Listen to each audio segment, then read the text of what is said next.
Perfection in horology does not exist. That's a fact. And that's why so many people continue to pursue it. The Tudor Black Bay 58 is no exception, although it comes very close.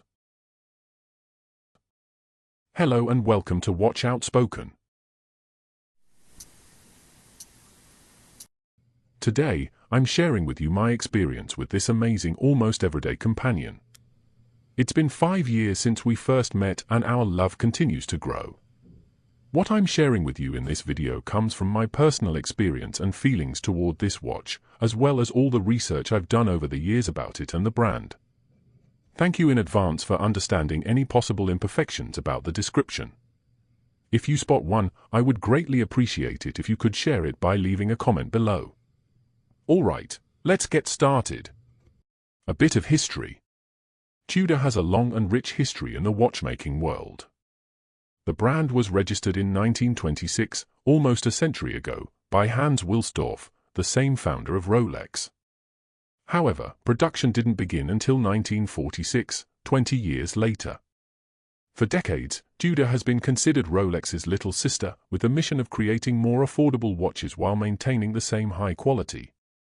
Sharing cases, crowns, bracelets, and, above all, the signature style, Tudor watches were primarily powered by third-party movements. In the 1950s, Tudor adopted the famous Rolex Oyster case and the self-winding rotor, moving towards the world of tool watches. In 1958, the Tudor Submariner achieved an impressive 200-meter water resistance. Through the 60s and 80s, Tudor approached military and navy, creating tool watches and supplying, among the others, the French Navy. The Pelagos FXD, released at the end of 2021, is another testimony of Tudor's past, and it celebrates this cooperation. I own that too. Would you like a review? 90s and the beginning of the new millennium was a dark period for Tudor. Following the quartz crisis, many companies died and many others had serious difficulties. There are very few remarkable Tudor models dated to this period. 2009 was the year of the rebirth. The company went through a complete relaunch and there was only one way to do it. Looking back at the origins, bringing out its legacy. In a few years, Tudor launched the Grand Tour chronograph, the Glamour collection and a heritage chrono, the so-called Monte Carlo. The Claire de Rose for women, the Fast Rider and the Advisor. All these watches had their own identity, but 2012 was the year who really announced Tudor's rebirth to the world. The Heritage Black Bay and the Pelagos were presented at Basel World. The Phoenix flight started over. The birth of a myth, the Black Bay. The Heritage Black Bay recalled the shape of the first submariners, but it was new, fresh, with a red aluminum bezel, the big crown, that smile rotor self-winding, and the Tudor rose on both the dial and the crown. It has a 41 mm diameter, and it comes with a bracelet, leather strap, or NATO strap. I still can't decide which one is the most aesthetically pleasing.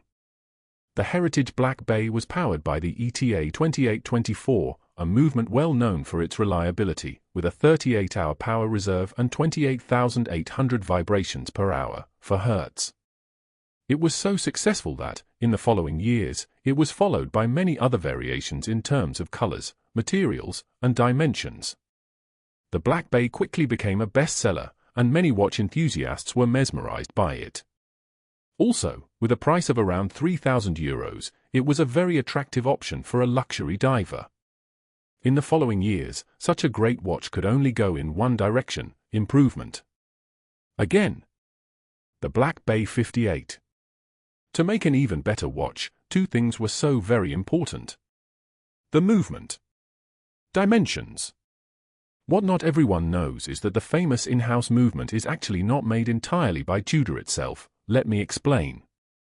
In 2010, Tudor launched a project to create its own mechanical movements, and to do so, they brought in various experts. The result was Tudor's first in-house caliber, introduced in 2015.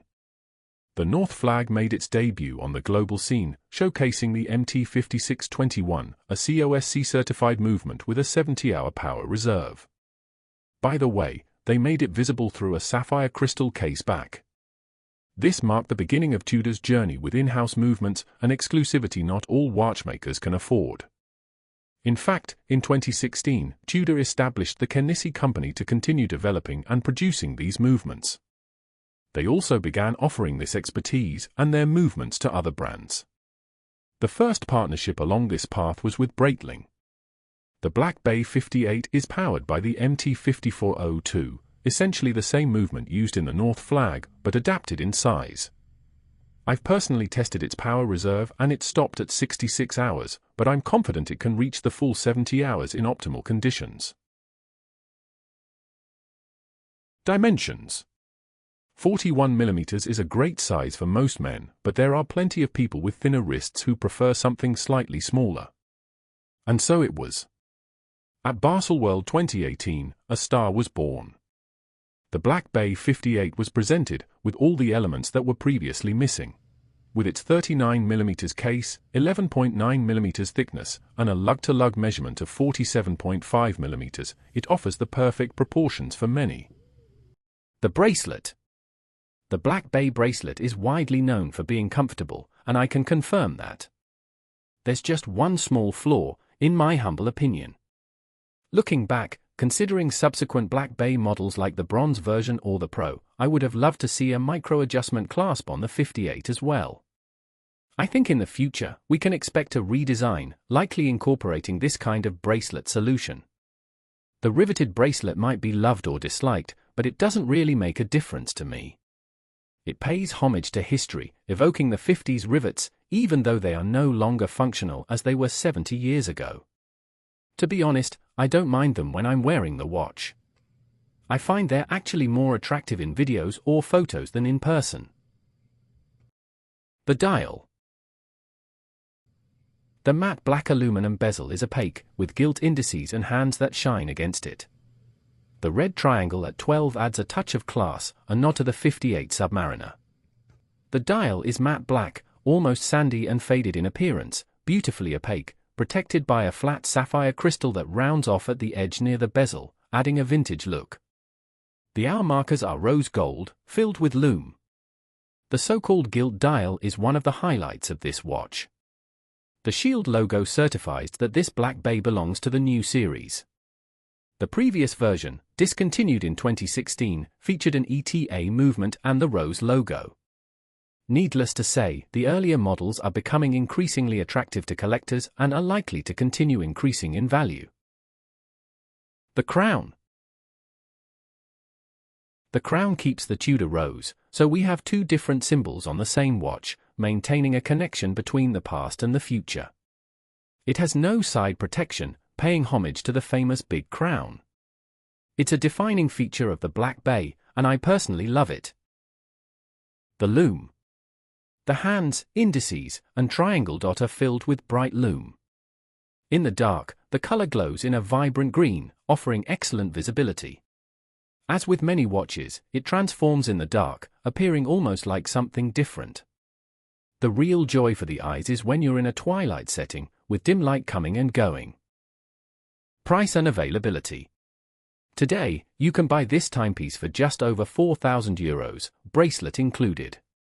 I expect the price to continue rising in the coming years, given its status as a bestseller and the strong demand, following Rolex's pricing trends. At its current price, in my opinion, it still offers an excellent quality-to-price ratio. As for availability, it's highly sought after, and I anticipate Tudor will continue producing it for several years, perhaps with a slight restyle. We can't call it scarce just yet, but expect to wait anywhere from 3 to 9 months to get it from an authorized dealer. Why should you not buy it? Here's the only reason you might want to reconsider buying it. Legibility. Don't get me wrong, legibility is very good, but each time you glance at it, you'll likely find yourself taking a second look, lost in its beauty. You can't just steal a quick glance for the time with this watch. Better to use your phone for that. True story. Final considerations. The Black Bay 58 offers great value for its price. Compared to others in the same range, it stands out with its refinements, movement, style, history, and legacy. It's thin, has great proportions for most wrists, is sporty, as a diver, yet quite sober with plenty of charm. It can be worn as an everyday watch, whether with a t-shirt or a suit. In fact, it looks good with anything.